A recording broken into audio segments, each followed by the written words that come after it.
Hello students, welcome to Gateway classes. तो बेटा इस वीडियो में हम लोग डेटा स्ट्रक्चर जो बहुत इंपॉर्टेंट सब्जेक्ट है कंप्यूटर साइंस का, और एकेटीयू में सेकेंड ईयर के स्टूडेंट्स मतलब थर्ड सेम के स्टूडेंट्स इसको पढ़ रहे हैं। तो इसका इंट्रोडक्टरी एक वीडियो मैं आपको आपके सामने लेके आई हूँ, और इसमें डेटा स्ट्रक्चर का बेसिक इंट्रोडक्शन हम लोग देखेंगे। डेटा स्ट्रक्चर क्या होता है, कितने टाइप के डेटा स्ट्रक्चर होते हैं, कुछ चीज़ें ऑलरेडी आपको हल्का फुल्का नो हाउ होगा पीपीएस का, और कुछ हम अपनी डेटा स्ट्रक्चर की जो अंडरस्टैंडिंग है उसको यहाँ पर आगे बढ़ाएंगे। तो क्या क्या टॉपिक्स हम लोग कवर करेंगे इस लेक्चर में, देखिए। एक तो हम देखेंगे बेटा डेटा स्ट्रक्चर होता क्या है ना, मतलब क्या है डेटा स्ट्रक्चर का, क्या चीजें हमें पढ़नी है। दूसरा, कितनी टाइप के डेटा स्ट्रक्चर्स होते हैं, बेसिकली कितनी टाइप के डेटा स्ट्रक्चर होते हैं। तो स्क्रैच से एक हल्का सा आइडिया हमें डेटा स्ट्रक्चर का लेना है। एक और इम्पोर्टेंट बात है, मैं बता देती हूँ आप लोगों को कि सीएसआईटी और उसके अलाइन ब्रांचेस के लिए गेटवे क्लासेस एप्लीकेशन में उड़ान बैच 2.0 ऑलरेडी अवेलेबल है।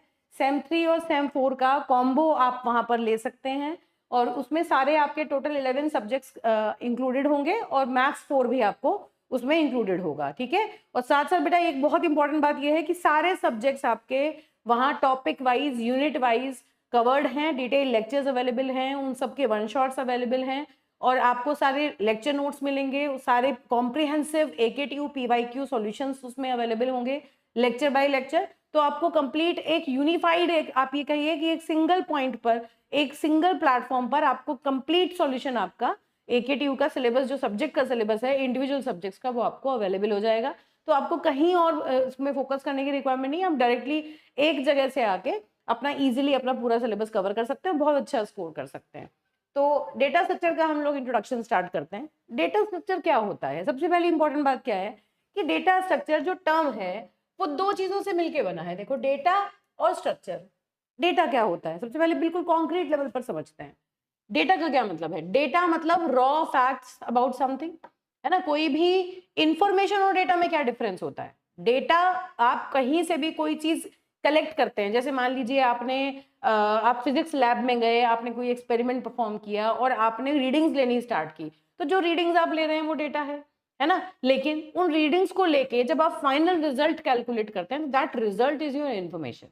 तो कहने का मतलब क्या हुआ कि आज के टाइम पर मल्टीपल टाइप का डेटा, अलग अलग टाइप का data, numerous amount of applications हैं जो बहुत सारा डेटा जनरेट कर रही हैं, और उस डेटा को आप फ्यूचर यूज कर पाए, उसके लिए that data has to be stored somewhere in the memory, है ना। तो उस डेटा को किस तरह से हम मेमोरी में स्टोर करें, कि मेन इंपॉर्टेंट बात क्या है कि अब डेटा को किस तरह से मेमोरी में स्टोर करें कि उसको एक्सेस करना आसान हो, है ना। उस डेटा के जो इंडिविजुअल एलिमेंट्स हैं, मतलब बहुत सारा डेटा होता है, उसके इंडिविजुअल एलिमेंट्स हैं, उनके बीच में क्या रिलेशनशिप है ये बहुत अच्छे से डिफाइंड हो। और मोस्ट इंपॉर्टेंटली, जो डेटा आपने एक बार स्टोर कर दिया उसको एक्सेस करना बहुत आसान हो, आप इजीली डेटा को एक्सेस कर पाए। आप अगर एक एलिमेंट आप डेटा का उठा चुके हैं तो अगले एलिमेंट तक कैसे जाना है, ये सारी चीजें defined, properly well defined manner में अगर चलती हैं तो उस डेटा को आप इजीली एक्सेस कर सकते हैं, स्टोर कर सकते हैं, मैनेज कर सकते हैं, है ना। तो ये सारी फैसिलिटीज जो इनके बारे में जो हम बात करते हैं कि कितने टाइप के ऐसे हमारे पास ऐसे स्ट्रक्चर्स हैं, या कितने टाइप के मेथड्स हैं जिनको यूज करके हम डेटा को स्ट्रक्चर कर सकते हैं, स्टोर कर सकते हैं, एक्सेस कर सकते हैं, मैनेज कर सकते हैं। That all come into a single umbrella term, that is data structure, ठीक है। तो डेटा स्ट्रक्चर मतलब क्या हुआ? Data structure is the representation of logical relationship existing between the individual data elements. इस बात के लिए और हम अभी बहुत सारे एग्जाम्पल डिस्कस करेंगे, वहां आपको ये लाइन समझ में आएगी कि क्या मतलब हुआ कि बहुत सारे एलिमेंट्स मिलके डेटा बनाते हैं। भाई डेटा के अंदर बहुत सारी चीजें हैं, उन सारे एलिमेंट्स को जब आप स्टोर करेंगे तो उनके बीच में क्या रिलेशनशिप है, क्या लॉजिकल रिलेशनशिप है उन इंडिविजुअल डेटा एलिमेंट्स के बीच में, वो रिप्रेजेंट करता है डेटा स्ट्रक्चर। डेटा स्ट्रक्चर के से आपको पता चल जाएगा कि इस डेटा के अंदर जितने भी एलिमेंट्स हैं वो आपस में कैसे रिलेटेड हैं। It is used to store and organise data. Data को कैसे स्टोर करना है, कैसे ऑर्गेनाइज करना है। ऑर्गेनाइज करने का मतलब क्या है?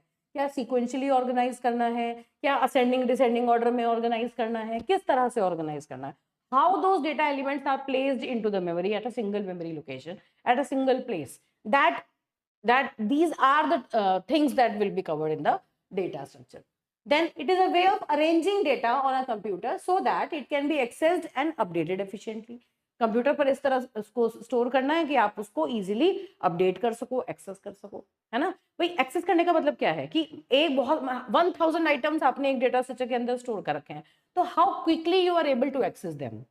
आपको अगर उनकी वैल्यूज को रीड करना है तो आप कितनी जल्दी उनकी वैल्यूज को रीड कर पाओगे, जितनी जल्दी आप ये काम कर पाओगे उतना एफिशिएंट आपका डेटा स्ट्रक्चर होगा।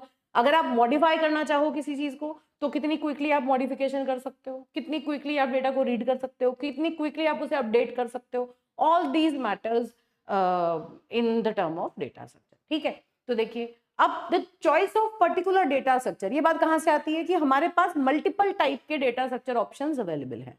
अलग अलग टाइप के सिनेरियो में हम अलग अलग डेटा स्ट्रक्चर्स यूज करेंगे। अभी हम बात करेंगे कितने टाइप के डेटा स्ट्रक्चर होते हैं। अब जो कौन सा डेटा स्ट्रक्चर चूज करना है, it will depend on the two considerations. दो चीजें डिसाइड करेंगी कि आप जो अवेलेबल चॉइसेस हैं उनमें से कौन सा डेटा स्ट्रक्चर यूज करना चाहिए आपको। It must be rich enough in structure to mirror the actual relationships of the data in the real world. क्या मतलब है इस बात का कि रियल वर्ल्ड में जो डेटा है जो आपने कलेक्ट किया, उस डेटा में जितने भी एलिमेंट्स हैं उनके बीच में जो एक्चुअल रिलेशनशिप है, डेटा स्ट्रक्चर आप ऐसा चूज करो जो कि उस डेटा का जो एक्चुअल रिलेशनशिप है एलिमेंट्स का, उन्हीं को वो डिपिक्ट करे, है ना। जैसे हम ये कहें कि क्यू एक डेटा स्ट्रक्चर है, मगर मैं आप ये मान के चलूं एग्जांपल के लिए, वैसे मैं भी बताऊंगी आपको कि क्यू एक डेटा स्ट्रक्चर है। वो क्या कहता है कि क्यू एक ऐसा डेटा स्ट्रक्चर है जो दोनों एंड पर ओपन है। क्यू मतलब एक सिंगल लाइन, दोनों एंड पर ओपन है। एक एंड से हम एलिमेंट्स को डिलीट करते हैं, एक एंड से हम एलिमेंट्स को ऐड करते हैं। अगर आप रियल लाइफ क्यू की बात करें तो जब भी हम कहीं मान लीजिए कहीं बैंक में हमें मनी डिपॉजिट करना है, कहीं हमें बिल पे करना है, या कहीं एनीवेयर एनीवेयर जहां भी कहीं किसी भी चीज को इंप्लीमेंट करने के लिए बहुत सारे लोगों की लाइन लगी हुई है, anywhere you take any example, तो उस केस में क्या होगा, जो लाइन में जो क्यू में सबसे आगे होगा that will be processed effectively, मतलब सबसे पहले उसी का काम किया जाएगा। क्यू का मतलब क्या है, जो क्यू में आगे लगा हुआ है पहले उसको सर्विस मिलेगी, उसके बाद वो डिलीट हो जाएगा, क्यू में से हट जाएगा। जो नए लोग आएंगे वो क्यू में एंड में ऐड होना शुरू होंगे। तो मतलब क्यू एक ऐसा डेटा स्ट्रक्चर होना चाहिए, अगर मैं क्यू को इंप्लीमेंट करूं कंप्यूटर के अंदर, स्टोर करूं क्यू के अंदर एलिमेंट्स को, तो कुछ ऐसा इंप्लीमेंटेशन हो कि एक एंड से तो जो एलिमेंट्स हैं उनको हम इंसर्ट कर पाए और दूसरे एंड से डिलीट कर पाए, है ना। तो इसका मतलब क्या हुआ कि रियल लाइफ में जो क्यू की प्रॉपर्टी है, जो एक्चुअल एलिमेंट्स के बीच में रिलेशनशिप है, वही क्यू डेटा स्ट्रक्चर भी डिपिक्ट कर रहा है। तो हमेशा ध्यान रखो कि आपको क्या पर्पस के लिए डेटा स्ट्रक्चर सेलेक्ट करना है। जिस पर्पस के लिए डेटा स्ट्रक्चर सेलेक्ट करना है वो डेटा स्ट्रक्चर सेलेक्ट करो जो एक्चुअली उस पर्पस को फुलफिल करता हो, ठीक है। बाकी स्लोली ग्रेजुअली खुद समझ में आने लगेगा कौन सा डेटा स्ट्रक्चर किस पर्पस के लिए यूज करेंगे। And this is the most important thing. आप कोई सॉफ्टवेयर डिजाइन करते हैं, कोड करते हैं, तो पहला जो इंपॉर्टेंट पॉइंट है, you need to select a data structure to keep your data for managing it efficiently and to process it efficiently into the memory, ठीक है। अब दूसरा क्या है, it should be simple enough that one can effectively process the data whenever necessary. मतलब ऐसा भी नहीं होना चाहिए कि इतना कॉम्प्लेक्स डेटा स्ट्रक्चर आपने यूज कर लिया कि जब आप उसको एक्सेस करने चले तो बड़ा कॉम्प्लिकेटेड प्रोसेस हो जाए, ऐसा भी नहीं होना चाहिए। तो मतलब सिंपल होना चाहिए और एक्चुअल जो डेटा आपको स्टोर करना है उस डेटा स्ट्रक्चर के अंदर, उसके जो रिक्वायरमेंट्स है उनको वो फुलफिल करे।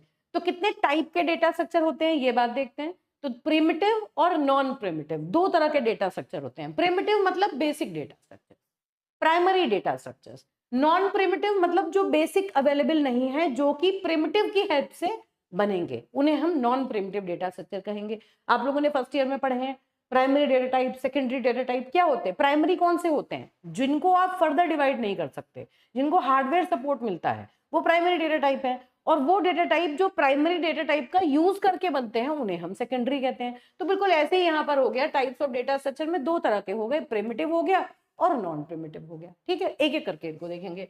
प्रिमिटिव डेटा टाइप्स आप ऑलरेडी पढ़ चुके हैं, जो डेटा स्ट्रक्चर है वो आप ऑलरेडी पढ़ चुके हैं, जैसे इंटीजर, फ्लोट, ये सब क्या है? प्रिमिटिव डेटा स्ट्रक्चर है, जो इंडिविजुअल इंटीजर्स को, फ्लोट्स को, कैरेक्टर वैल्यूज को स्टोर कराने का काम करते हैं, है ना? जिनको आप फर्दर और मॉडिफाई या डिराइव नहीं कर सकते, जिनको फर्दर आप डिवाइड नहीं कर सकते, बेसिक एंटिटीज की तरह वो यूज होते हैं। जैसे fundamental data types. Fundamental data type वो जिनसे मिलके आप बाद में सेकेंडरी डेटा टाइप बनाते हैं, which are supported by a programming language. These data type consist of characters that can not be divided. इनको आप फर्दर डिवाइड नहीं कर सकते। एग्जाम्पल मैंने कम से कम लिखने की कोशिश की है, बहुत ज्यादा थ्योरी नहीं लिखी है, मेन बात का जो क्रक्स है वो समझेंगे।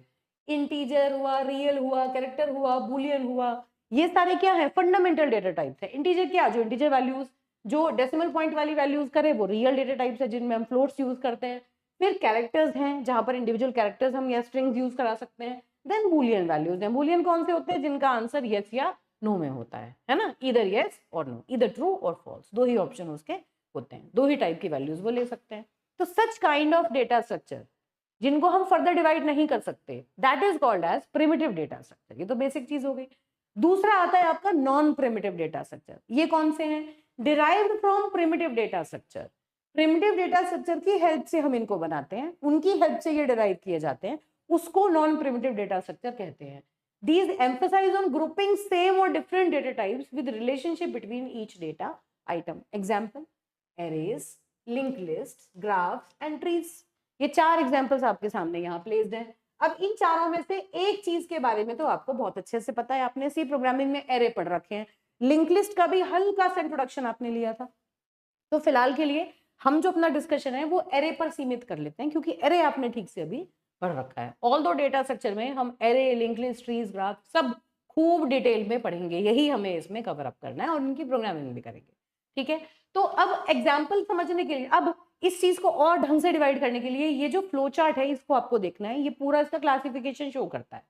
एग्जाम में भी आ जाता है डेटा स्ट्रक्चर क्या होता है, different types of data structure क्या होते हैं, क्लासिफिकेशन ऑफ डेटा स्ट्रक्चर। तो in that you need to put this particular figure.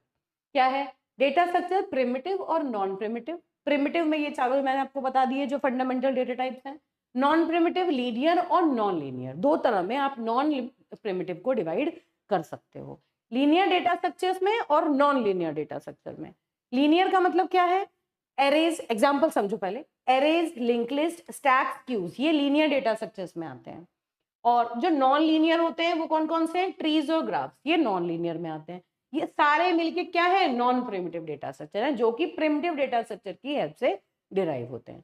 अब हमारा जो अगला पॉइंट ऑफ डिस्कशन है वो है लीनियर और नॉन लीनियर डेटा स्ट्रक्चर में क्या डिफरेंस है और क्यों हम इन्हें लीनियर और नॉन लीनियर कहते हैं। देखिए बेटा, तो सबसे पहले आ गया आपका लीनियर डेटा स्ट्रक्चर। एक छोटे से एग्जाम्पल से इसको बताती हूँ। देखो, सपोज मैं आपसे कहूँ कि मैंने ये एक एरे बनाया, अब जरा ध्यान से ये चीज को ऑब्जर्व करना है आपको। एक मैंने एरे बनाया, एरे क्या होता है, array is a collection of similar data items, similar data types.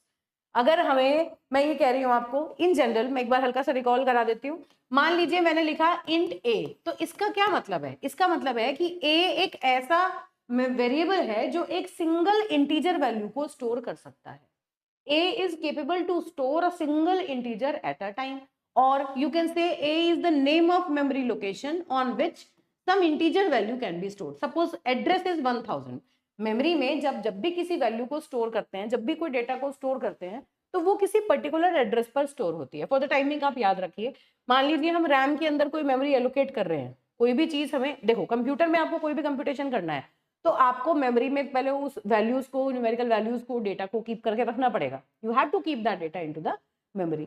अब वो मेमोरी में किसी ना किसी एड्रेस पे जाके स्टोर होगा, तो that address I am assuming as 1000। तो इसका मतलब है कि A is the name of some memory location, है ना, on which some integer value can be stored, only one integer value can be stored.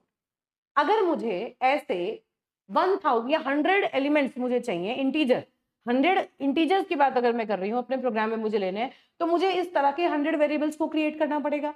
तो अब हम क्या कह रहे हैं कि ये काम आसानी से करने के लिए मेरे पास एक ऑप्शन है कि हम एक एरे बना लेते हैं, इंट ए, और मान लो मैंने यहां लिखा 5, तो इसका मतलब है 5 इंटीजर्स का एक एरे बना लिया। और मान लीजिए मैंने इसको इनिशियलाइज किया 3, 8, 1, 4, 6, इस तरह से मैंने इसको इनिशियलाइज कर दिया।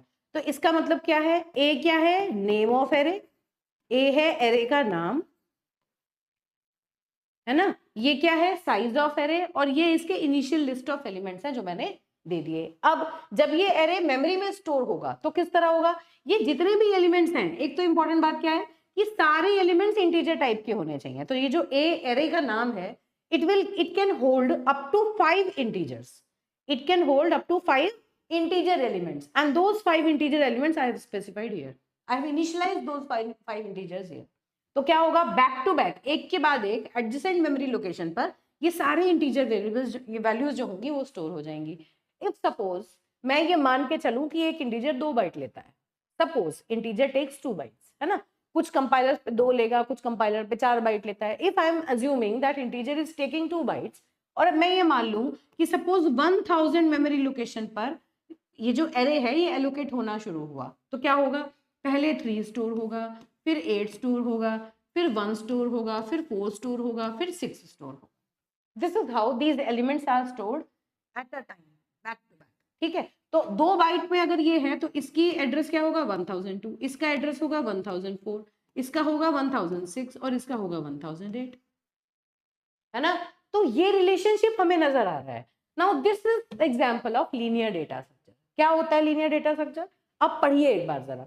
Data structure is said to be linear if its elements are arranged in sequence one after the other in particular order. मतलब अगर आपने ये एरे बनाया है तो इसी ऑर्डर में ये सारे एरे एलिमेंट जो है ये मेमोरी में अरेंज आपने कर दिए। एक एलिमेंट दूसरे एलिमेंट से बिल्कुल एडजेसेंटली स्टोर्ड है। 3 जो है उसके बाद 8, फिर 8, फिर 1, फिर 4, फिर 6 एडजेसेंट मेमोरी लोकेशन पर ये स्टोर्ड है। जहां 3 स्टोर्ड है उसके जस्ट बाद 8 है, उसके जस्ट बाद 1 है। तो एक सीक्वेंस, फिक्स्ड सीक्वेंस में ये अरेंज्ड है। ठीक है, तो देखिए कि इंपॉर्टेंट बात है, these are arranged in a sequence one after the other in a particular order, although बहुत इंपॉर्टेंट बात है, although the way they are stored in memory need not to be sequential। जैसे एक मैंने यहां पर एग्जांपल लिया एरे का, अगर मैं यहां कहूं कि ये एरे है। दूसरा एग्जांपल है कि अगर मैं इन्हीं एलिमेंट्स को, या मैं चलो इसको थोड़ा छोटा कर देती हूँ, मान लो मैंने 3 एलिमेंट्स का एग्जांपल लिया, है ना, ये लिखिए 3 एलिमेंट्स का मैंने एग्जांपल लिया, तो ये तो हो गया मेरा array, this is my array, है ना। तो ये इसमें क्या है, ये सारे के सारे एडजेसेंट मेमोरी लोकेशन पर है, सीक्वेंशियल मेमोरी लोकेशन पर है। इसी तरह से हम एक और डेटा स्ट्रक्चर बना सकते हैं जिसको हम लिंक लिस्ट कहते हैं। उसमें हम क्या कह रहे हैं कि 3 एलिमेंट्स हैं, होंगे एक सीक्वेंस में ही, आपको सीक्वेंस में ही प्रोसेस करना पड़ेगा, लेकिन एडजेसेंट मेमोरी लोकेशन पर हो ऐसा जरूरी नहीं है। आपने देख भी रखा है पहले इस तरह से। मान लीजिए यहाँ मैंने 3 स्टोर किया, फिर यहाँ दूसरा एक एलिमेंट मैंने स्टोर किया 8, और यहाँ मैंने स्टोर किया तीसरा 1, और इसके बाद कुछ नहीं है। और यहाँ पर मैंने सपोज कोई पॉइंटर लगा रखा है, हेड पॉइंटर, जो कि इसका जो एड्रेस है वो होल्ड कर रहा है। सपोज मैं एक पॉइंटर मैंने यहाँ लगा रखा है, इसका एड्रेस है सपोज 1000, इसका है 2000 सपोज, एंड इसका एड्रेस है सपोज 3000। तो ये भी एक लीनियर डेटा स्ट्रक्चर है। इसमें और इसमें क्या फर्क है, ये एरे है, एरे में जहां पहला एलिमेंट स्टोर हुआ उसके जस्ट बाद दूसरा, उसके जस्ट बाद तीसरा, सीक्वेंशियल मेमोरी लोकेशन पर address back to back store हो जाते हैं आपके एलिमेंट्स। जबकि ये this is a link list. Link list क्या कहती है कि पहला एलिमेंट, हर एक एलिमेंट के 2 पार्ट हैं, हर एक एलिमेंट जो भी आपको वैल्यू स्टोर करनी है वो एक नोड के अंदर स्टोर होगी, और उस नोड के 2 पार्ट होंगे। पहले पार्ट में तो वैल्यू जो आप स्टोर कराना चाह रहे हैं, और दूसरे वाले पार्ट में दूसरे वाले नोड का एड्रेस, नेक्स्ट नोड का एड्रेस। तो देखिए यहाँ पर पहला नोड 3 वैल्यू कंटेन करेगा, दूसरा 8 और तीसरा 1। उस तरह से ये हमने ये लिंक लिस्ट को क्रिएट कर दिया। अब इंपॉर्टेंट बात क्या है कि अब ये जो नोड्स आपने क्रिएट किए ये डायनेमिकली क्रिएट होंगे, ये कंपाइल टाइम पर क्रिएटेड नहीं है। मतलब ये अलग अलग मेमोरी लोकेशन पर क्रिएट हुए, एडजेसेंट मेमोरी लोकेशन पर ये नहीं है। Still they are processed sequentially. आप पहले इस पॉइंटर की हेल्प से यहाँ जाएंगे, इसकी हेल्प से यहाँ जाएंगे, इसकी हेल्प से यहाँ जाएंगे। तो प्रोसेस तो है, तो ये एक प्रॉपर सीक्वेंस में अरेंज्ड, लेकिन ये back to back memory locations पर नहीं है। इसी वजह से ये बात हम कह रहे हैं। अब पढ़िए, तो लीनियर डेटा स्ट्रक्चर कौन सा होता है, जिसके एलिमेंट्स एक सीक्वेंस में वन आफ्टर अनदर अरेंज होते हैं, है ना। ऑल्दो देयर, ये जरूरी नहीं है कि वो सारे सीक्वेंशियल मेमोरी लोकेशन पर भी हों। ऐसा भी हो सकता है कि वो सीक्वेंशियल मेमोरी लोकेशन पे ना हो, लेकिन वो एक सीक्वेंस में अरेंज्ड जरूर होते हैं, है ना। मतलब आप एक सिंगल गो में पूरे डेटा स्ट्रक्चर को प्रोसेस कर सकते हैं, जिसको हम ट्रैवर्सल बोलते हैं। ट्रैवर्सल मतलब एक ऐसा ऑपरेशन जिसमें पहले से लेके आखिरी एलिमेंट तक आप एक सिंगल गो में एक पाथ को फॉलो करते हुए पूरा का पूरा सबको ट्रैवर्स कर सकते हैं, सबको विजिट कर सकते हैं। तो लीनियर डेटा स्ट्रक्चर में it is possible to visit all the elements in a single go. ठीक है, अब इट कैन बी देखिए लिखा है, it can be traversed on a single run, that is if we start from the first element we can traverse all elements sequentially in a single pass. एक साथ यहां से शुरू करके इंक्रीमेंट करते रहो वैल्यू को। आपको पता है एरे कैसे प्रिंट करते हैं लूप लगा के, ऐसे ही लिंक लिस्ट में भी इस पॉइंटर को आगे पहुंचाओ, इस पॉइंटर को आगे पहुंचाओ। देखेंगे हम कैसे करते हैं, सिंगल गो में सारे एलिमेंट्स को हम प्रोसेस कर सकते हैं। एग्जाम्पल है array, link list, tags, queues, इनके बारे में भी हम बात करेंगे।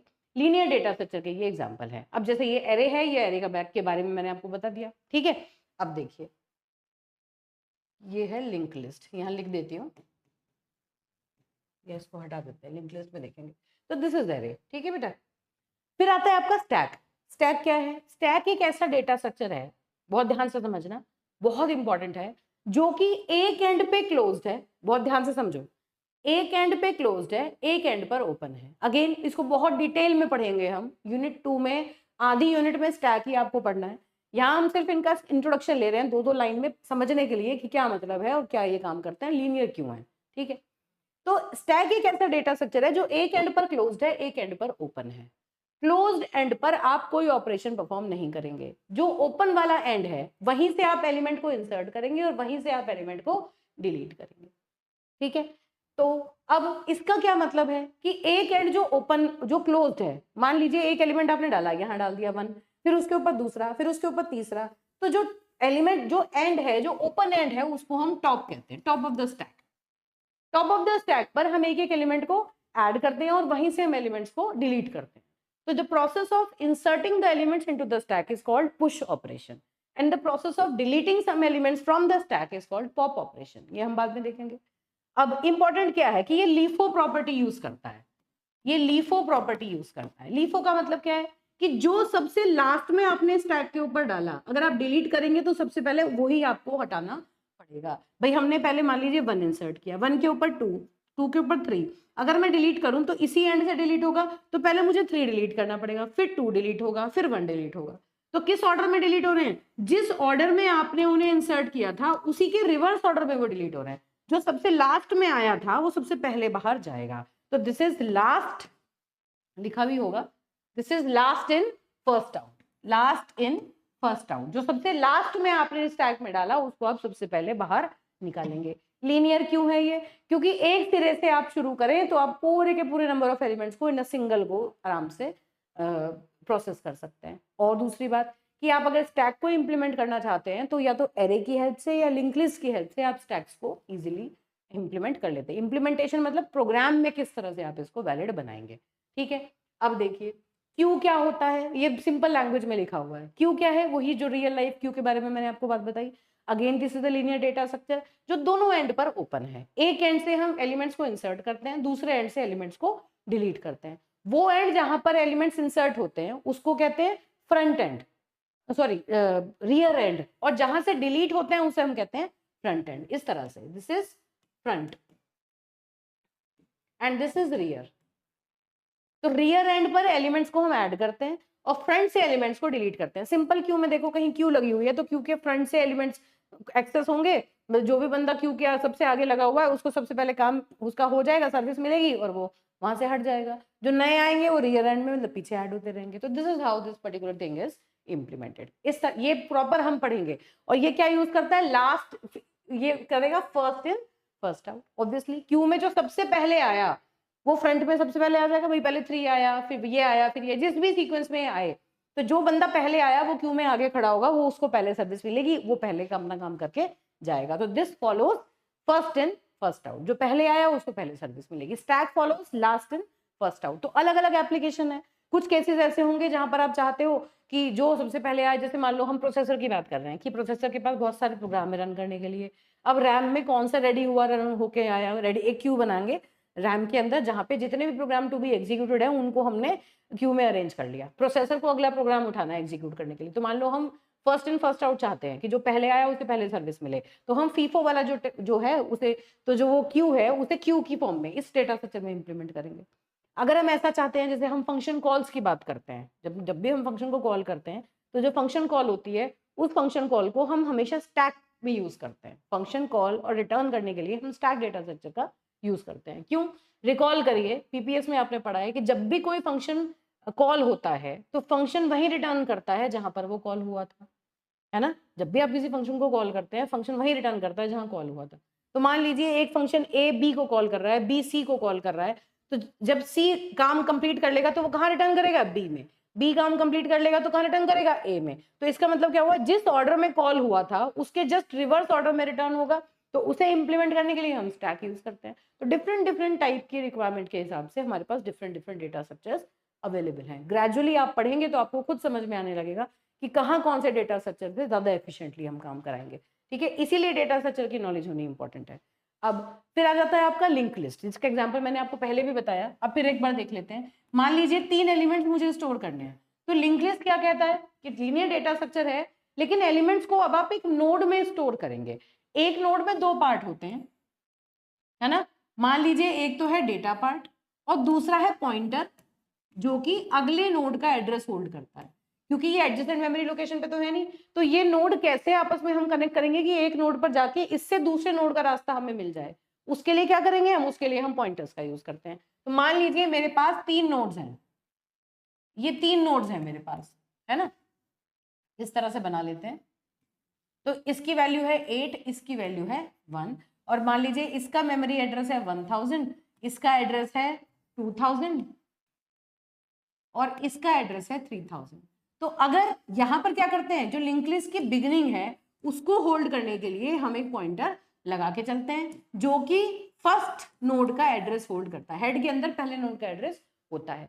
अब ये जो नोड है ये अपने से अगले वाले नोड का एड्रेस होल्ड करेगा। तो किस तरह होगा, इसके अंदर क्या स्टोर्ड है 2000, इसके अंदर क्या स्टोर्ड है 3000, है ना। This is how these nodes are connected. और इसके बाद कोई नोड नहीं है तो यहाँ पर हम नल स्टोर कर देते हैं, मतलब ये इसके बाद कोई भी चीज नहीं है, कोई नोड नहीं है। This is how a link list is created. तो एक सिंगल नोड है, मल्टीपल टाइप की लिंक लिस्ट होती है, सर्कुलर लिंक लिस्ट होती है, डबली लिंक लिस्ट होती है, डबली सर्कुलर होती है, है ना। तो ये ग्रेजुअली जब हम पढ़ेंगे तो वहां देखेंगे कितनी तरह से हम लिंक लिस्ट को बना सकते हैं, डिफरेंट डिफरेंट उसकी एडवांटेजेस और डिसएडवांटेजेस होते हैं। तो यहाँ बस फिलहाल ये समझना है कि लिंक लिस्ट भी एक लीनियर डेटा स्ट्रक्चर है, जिसमें एक वैल्यू को स्टोर कराने के लिए हम एक डायनेमिकली एक नोड क्रिएट करते हैं, और जितने भी वैल्यू होती है उतने ही हमें नोड क्रिएट करने होते हैं। एक नोड में एक वैल्यू हम स्टोर करते हैं, चाहे इंटीजर हो चाहे फ्लोट हो, किसी भी टाइप की वैल्यू वो हो सकती है। तो नोड टाइप का हम स्ट्रक्चर बनाते हैं और उस नोड के अंदर पॉइंटर और वैल्यू दो चीज हमें स्टोर करनी होती है। जितने भी यहाँ पर नोड्स होंगे वो आपस में पॉइंटर्स के थ्रू कनेक्टेड होंगे, ठीक है। तो ये भी एक सीक्वेंशियल डेटा स्ट्रक्चर है, या आप कह सकते हैं this is also a linear data structure. फिर आ जाते हैं आपके नॉन लीनियर डेटा स्ट्रक्चर। ये क्या कहते हैं, data elements are not arranged in a sequence, एक प्रॉपर सीक्वेंस में वो अरेंज्ड नहीं है। इस बात का मतलब क्या है कि एक दूसरा वाला एलिमेंट कहाँ मिलेगा, जरूरी नहीं है कि आप पहले से बता पाए कि दूसरा एलिमेंट इसके पहले मिलेगा इसके बाद मिलेगा, क्योंकि एक प्रॉपर सीक्वेंस यहाँ पर मेंटेन्ड नहीं है। कई बार ऐसा होता है कि डेटा को हम एक हायरार्की की फॉर्म में स्टोर करना चाहते हैं, है ना। हायरार्की मतलब कि आपको इन्फॉर्मेशन स्टोर करनी है, सबसे ऊपर मान लीजिए आप अपने कॉलेज की बात करिए, सबसे ऊपर चेयरमैन, फिर उसके नीचे जो डायरेक्टर्स हैं, फिर डीन्स हैं, फिर फैकल्टी एचओडीज हैं, फिर फैकल्टीज हैं, है ना, फिर बाकी सपोर्ट स्टाफ है। तो डिफरेंट डिफरेंट हायरार्की के ऊपर आपको चीजें प्लेस करनी है। उस चीज के लिए क्या ये वाले डेटा स्ट्रक्चर काम कर जाएंगे, नहीं। जहां आप हायरार्किकल रिलेशनशिप दिखाना चाहते हैं, जहां डिफरेंट नोड्स के आपस में कनेक्शन है लेकिन सीक्वेंस कोई मेंटेन नहीं है, तो उस केस में नॉन लीनियर डेटा स्ट्रक्चर का रोल आता है, ठीक है। क्या होगा, क्योंकि हमने कहा कि जो रियल लाइफ में एनालॉजी है, मतलब रियल लाइफ की एनालॉजी का मतलब क्या है कि रियल लाइफ में जो चीज जैसे देखने को मिल रही है, डेटा स्ट्रक्चर हमें ऐसा लेना है जो उसी चीज को रेप्लिकेट करे, उसको मिरर करे, वो रिलेशनशिप उसमें नजर आए। तो इसके लिए नॉन लीनियर डेटा स्ट्रक्चर हम यूज करते हैं। तो data elements are not arranged in sequence, instead they are arranged in a hierarchical manner, है ना। एक प्रॉपर लेवल वो मेंटेन करते हैं, डिफरेंट लेवल्स पर डेटा को हम स्टोर कर सकते हैं, where one element will be connected to one और मोर एलिमेंट्स। अभी तक देखो ये इंपॉर्टेंट बात है, अभी तक जो हमने सीक्वेंशियल पढ़ा, जो हमने लीनियर डेटा स्ट्रक्चर पढ़ा, उसमें एक एलिमेंट से कनेक्टेड है, ये इससे कनेक्टेड है, ये इससे कनेक्टेड है। हम जब स्टैक की और क्यू की बात करते हैं तो ये क्यू में इसके बाद वाले एलिमेंट ये इसके बाद वाले से कनेक्टेड है, ऐसे ये एक एक एलिमेंट से ये कनेक्टेड है ना। जबकि जो हायरार्किकल डेटाबेसेस होते हैं उसमें मोर देन वन एलिमेंट से भी एक एलिमेंट जो है वो कनेक्ट हो सकता है। और दूसरा, the insertion and deletion of data is therefore not possible in a linear fashion. एक एक करके लीनियरली आप ये काम नहीं कर सकते, क्योंकि एक एलिमेंट मल्टीपल एलिमेंट्स के साथ कनेक्टेड हो सकता है। It requires multiple runs. Example से समझ में आएगा, देखिए यहाँ पर आप एग्जाम्पल से सर्च करिए इसको, इससे आपको इस चीज में पूरी क्लैरिटी आ जाएगी। देखिए बेटा, मान लीजिए पहला डेटा स्ट्रक्चर है ट्री, नॉन लीनियर में ट्री डेटा स्ट्रक्चर की हम बात कर रहे हैं।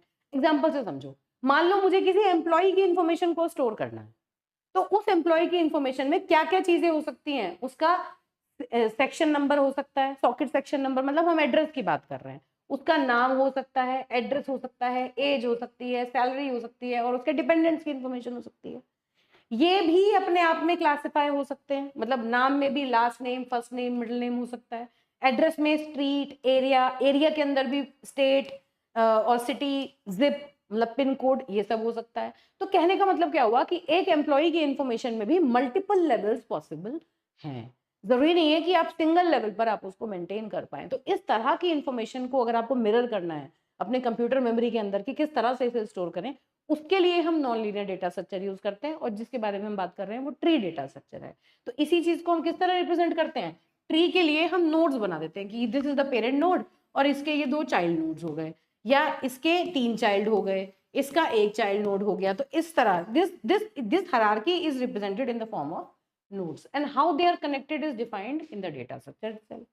ठीक है, तो क्या हुआ, data frequently contain a hierarchical relationship between various elements, the data structure which reflects this relationship is called a tree. अब इसके अंदर कोई लूप नहीं है, लूप का मतलब कहीं भी आपको क्लोज्ड नहीं मिलेगा, है ना, कोई loop, no loop is there, ये बात ध्यान रखनी है। It is also called a collection of vertices and edges, these are called as vertices, और ये जो लाइंस हैं, जो कनेक्टर्स हैं, इनको हम एजेस बोलते हैं। However, in a tree data structure, there can only be one edge between two vertices. 2 vertices के बीच में एक ही edge हो सकता है। इस बात का मतलब क्या है कि इसमें कोई भी लूप नहीं होगा, मतलब यहाँ पर ऐसे हम नहीं कर सकते क्योंकि ये लूप बन जाएगा, है ना, लूप इज नॉट पॉसिबल। तो इस बारे में हम यहाँ पर बात कर रहे हैं। ठीक है, तो इस टाइप का जो स्ट्रक्चर होता है उसको हम ट्री बोलते हैं। तो tree is again a very important data structure. खूब एग्जाम में बहुत क्वेश्चन आते हैं ट्री के ऊपर, बहुत इंपॉर्टेंट टॉपिक है जिसको हम बहुत कॉम्प्रिहेंसिवली कवर करेंगे। फिर है आपका ग्राफ डेटा स्ट्रक्चर, ये कहाँ काम आता है, एग्जाम्पल से समझो। मान लीजिए ये जो फिगर आपको यहाँ दिखाई दे रहा है, इसमें क्या है, A B C D E F, ये दिए हुए हैं। अब हम एग्जाम्पल में क्या रखा है, सपोज एक एयरलाइन है जो सिर्फ जो इस लाइन के अंदर जो, जैसे ये है ए और डी, इनके बीच में एक एयरलाइन फ्लाई करती है, फिर ए और एफ के बीच में फ्लाई करती है, बी और एफ के बीच में फ्लाई करती है। तो ये वो पाथ दे रखे हैं जिनके ऊपर डायरेक्ट एयरलाइंस हैं।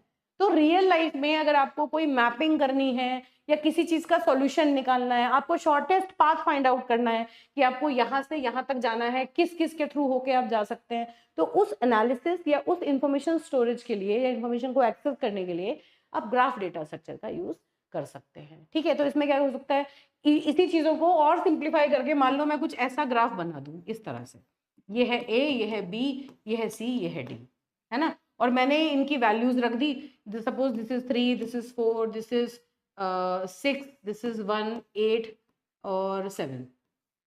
इस तरह से मैंने ये जो एजेस हैं इनको वेट्स प्रोवाइड कर दिए। तो वेट्स को हम इस तरह मान सकते हैं कि ए से डी तक जाने में 3 दिन लगे, या कॉस्ट जो आई वो 3 है, डी से सी तक जाने में जो कॉस्ट आई वो 8 है। अब मेरा ऑब्जेक्टिव क्या है कि मुझे ए एक सोर्स मान के बाकी सारी जगह ए से मुझे पहुंचना है और मुझे मिनिमम रूट फाइंड आउट करना है कि मुझे ए से बी तक मिनिमम कॉस्ट में हम किस रूट से जा सकते हैं, ए से डी तक मिनिमम रूट कॉस्ट में हम कौन सा रूट फॉलो करें कि मिनिमम कॉस्ट आए। तो इस तरह के जो एनालिसिस करने होते हैं उसके लिए हमें इस पूरे के पूरे डेटा स्ट्रक्चर को यूज करना होता है। तो ये सारी चीजें डिपिक्ट कौन करेगा, graph data structure. It allows loops, graph के अंदर लूप हो सकते हैं, ठीक है, क्योंकि एक जगह से दूसरी जगह जाने के मल्टीपल रूट्स भी हो सकते हैं। ठीक, तो this is how we talk about linear and non linear data structure in a very brief manner. Again I would like to remind you people कि बेटा CSIT और उसकी अलाइव ब्रांचेस के लिए गेटवे क्लासेस एप्लीकेशन में उड़ान batch 2.0 already live है, और उसमें सेम 3 और सेम 4 के all subjects, all 11 subjects along with batch 4 available है। आप लोग टाइम से अपनी पढ़ाई उसमें एनरोल करके स्टार्ट कर सकते हैं और बहुत बेनिफिशियल होगा आपके लिए। कुछ ऐसे बच्चे भी होंगे जो नए जुड़ रहे हैं, तो आप लोग कोर्स परचेज करेंगे, आपको बहुत बेनिफिट इससे मिलेगा और आप खुद ही देखेंगे कि आपकी पढ़ाई बहुत अच्छे से कंप्लीट हो जाएगी, कवर अप हो जाएगी। तो दैट्स इट। और सेम 3 का भी कुछ बच्चे अगर चाहते हैं कि पूरे साल का एक साथ ना लें, तो सेम 3 का भी एक सेपरेट कॉम्बो अवेलेबल है जिसमें आपको 5 सब्जेक्ट्स आपको सेम 3 में भी अवेलेबल हो जाएंगे, आप उसमें भी एनरोल कर सकते हैं। That's all, thank you.